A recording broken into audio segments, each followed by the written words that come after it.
नमस्कार,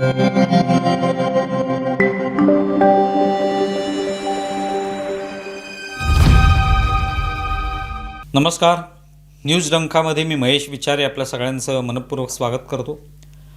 मित्रांनो, news डंकाचं YouTube channel आपण सबस्क्राईब केलं नसेल तर कृपया ते सबस्क्राईब करा, ज्यामुळे वेगवेगळ्या विषयांवरचे व्हिडिओ आपल्यापर्यंत येऊ शकतील। दिल्लीतल्या जंतर मंतर इथे कॉकरोच जनता पार्टीचं आंदोलन झालं आणि त्यानंतर शिक्षण मंत्री धर्मेंद्र प्रधान यांचा राजीनामा झाला आणि स्वाभाविकच ती मागणी पूर्ण झाल्यामुळे आंदोलन संपलं। आता यानंतर काय हा प्रश्न अनेकांच्या मनात आहे। यानंतर कॉकरोच जनता पार्टी काय करणार? आता मध्यंतरीच त्यांची संभाजीनगर येथे एक कोर कमिटीची बैठक झाली, म्हणजे त्यांचे जे काही जवळचे सगळे पदाधिकारी असतील त्यांची, आणि त्यातून मग एक आगामी काळामध्ये पब्लिक बोलतीये वगैरे अशा पद्धतीचा काहीतरी एक कार्यक्रम ते करणार आहेत आणि त्या माध्यमातून लोकांची मतं जाणून घेणार आहेत। पण ते सगळं बहुतेक सप्टेंबरपासून सुरू होणार आहे। आता या मधल्या काळात काहीच नाही आहे। मधल्या काळात आता झारखंडला एवढं आंदोलन सुरू आहे, पण कॉकरोच जनता पार्टीचा कुणीच तिकडे गेलेलं नाही। त्यांच्याकडून दावा केला जातोय की आमचा पाठिंबा आहे किंवा आमचे काही लोक तिथे गेलेले आहेत। प्रत्यक्षात तिथे कोणी गेल्याचं दिसलं नाही। पाठिंबा मात्र ऑनलाईन त्यांनी दिलेला आहे।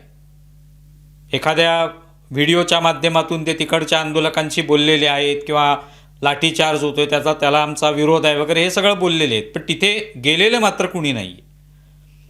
त्यामुळे या मधल्या काळामध्ये कोणताच असा निश्चित कार्यक्रम नाही। कोणती तरी महत्त्वाची घटना, महत्त्वाचा काहीतरी प्रश्न आहे तो सोडवण्यासाठी आंदोलन करू किंवा तो सोडवण्याच्या दृष्टीने काहीतरी पावलं उचलू असं काहीच दिसत नाही। झारखंडचं एवढं आंदोलन असतानाही ते तिथे गेलेले नाहीत आणि त्यामुळे लोकांनी प्रश्न विचारायला सुरुवात केली, पण दुसरा कार्यक्रम कोणता दिसत नाही। आता दिल्लीमध्ये हे सगळे कॉकरोच जनता पार्टीचे प्रमुख काही नेते जे आहेत किंवा त्यांचे पदाधिकारी आहेत, सौरव दास किंवा आशुतोष रांका, अभिजित दिपके, हे सगळे तिथे गेलेले आहेत आणि तिथे स्वयंसेवकांची त्यांची बैठक होणार होती। त्याच्यात काही गोष्टी ज्या त्या ठरवण्यात येणार होत्या, पण त्यांनी पत्रकारांना माहिती दिली की आम्हाला दिल्लीमध्ये आमच्या सगळ्या स्वयंसेवकांना भेटण्यासाठी जो एक हॉल आवश्यक होता, एक सभागृह हवं होतं, ते कोणीच द्यायला तयार नाही।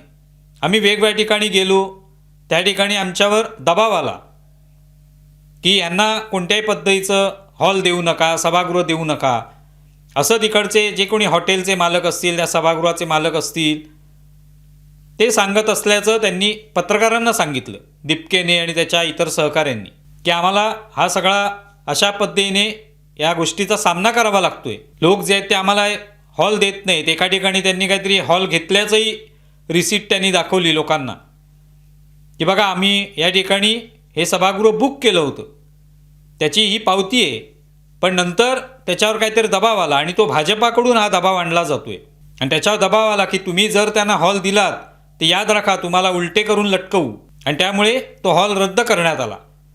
त्यामुळे अशा पद्धतीने भाजप हे आमच्या विरुद्ध राजकारण करते, आम्हाला कोणत्याही पद्धतीचा हॉलसुद्धा दिला जात नाही आमच्या स्वयंसेवकांची बैठक करण्यासाठी। और हमें मीटिंग करने से भी रोका जा रहा है, तो ये सारा बीजेपी के द्वारा किया जा रहा है।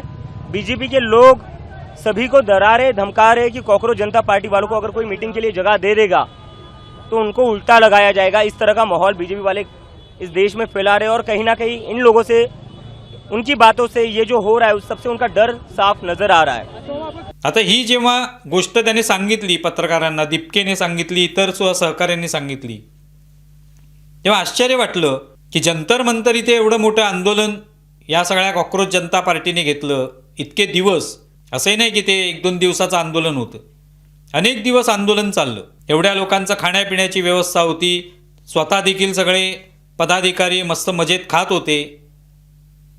हे सगळं किती दिवस चाललं हे आपण पाहिलं। ते काही मॅनेज करण्यासाठी साधी सोपी गोष्ट नाही आहे, त्यासाठी सुद्धा काही खर्च आला असणार, तोही खर्च कोणीतरी केलेला आहे आणि ते सगळं दिल्लीतच होतं।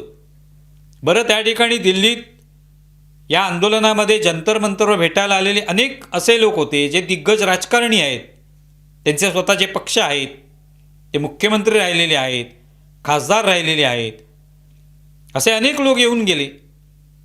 आता अशा लोकांचं दिल्लीमध्ये कायम वास्तव्य असतं। केजरीवाल भेटून गेले, केजरीवाल तर दिल्लीचे मुख्यमंत्रीच होते, पंजाबमध्ये सुद्धा त्यांचं सरकार आहे, म्हणजे एवढी मोठी ही पार्टी आहे, मोठा पक्ष आहे, त्यांचं दिल्लीमध्ये अनेक वर्ष सरकार होतं, त्यांना सांगून अभिजित दिपकेला एखादा छोटा हॉल घेता आला असता. आता तो हॉल काय 5,000 10,000 लोकांसाठी नको आहे. स्वयंसेवक म्हणजे किती असतील? फार फार तर 100 असू शकतात. त्यासाठी एखादा हॉल मिळणं काय मुश्किल आहे. आम आदमी पार्टीला सांगता आलं असतं, आणखी कुठल्या तरी पक्षाला सांगता आलं असतं. इथे महाराष्ट्रामधले अनेक पक्ष जे आहेत त्यांना पाठिंबा देत आहेत. सुप्रिया सुळे तिथे भेटायला गेल्या, शरद पवार भेटलेले आहेत, संजय राऊत भेटलेले आहेत, त्यांचेही खासदार आहेत दिल्लीमध्ये. कोणी सहज एखादा हॉल उपलब्ध करून दिला असता.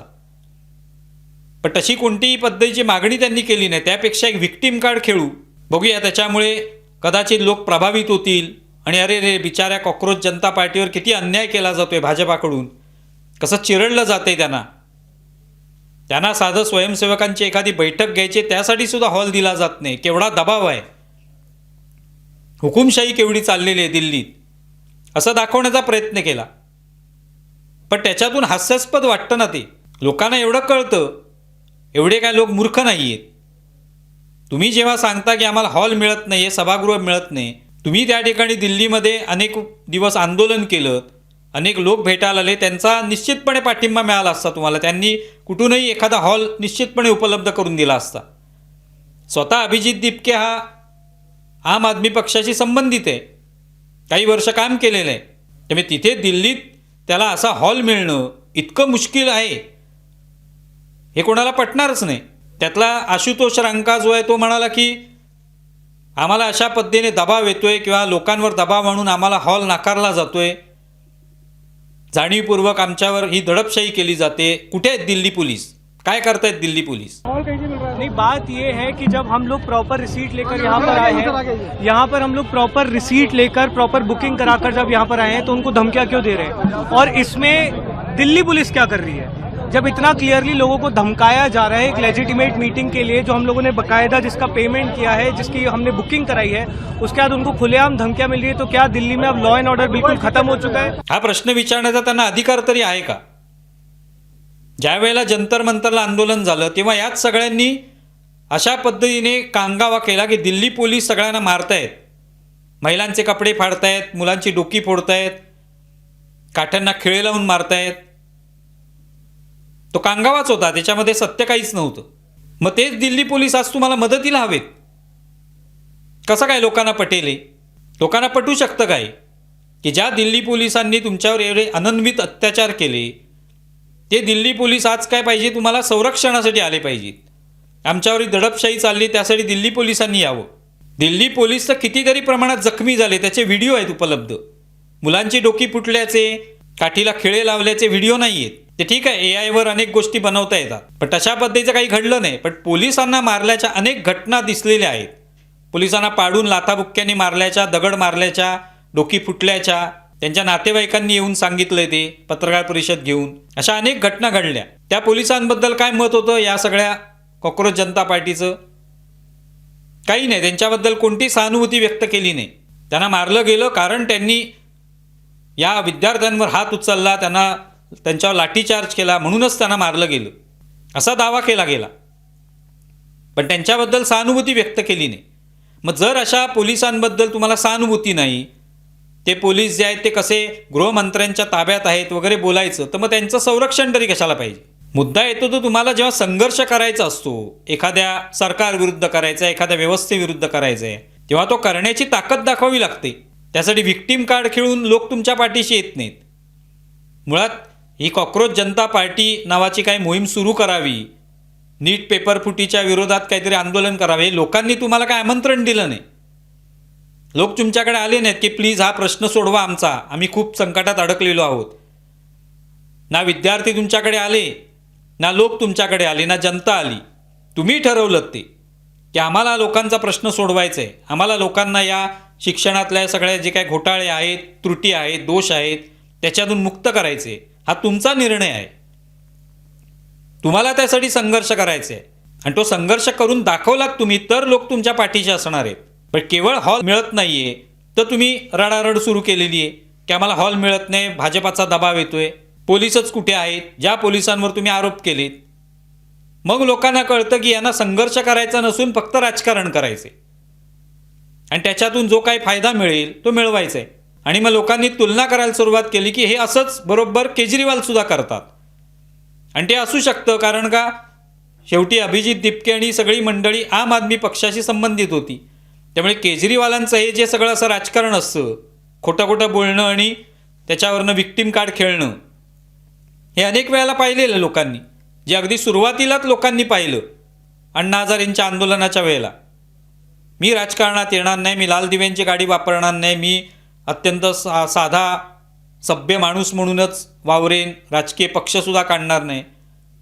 पण सगळे जे काही वचनं दिली होती केजरीवालांनी ते सगळी मोडली आणि सगळा पक्ष काढला, मुख्यमंत्री झाले, पंजाबमध्ये सरकार आणलं, घोटाळेसुद्धा केले, सगळे भ्रष्टाचाराचे आरोप झाले, त्याबद्दल जेलमध्ये सुद्धा सगळी मंडळी जाऊन आली त्यांची प्रमुख.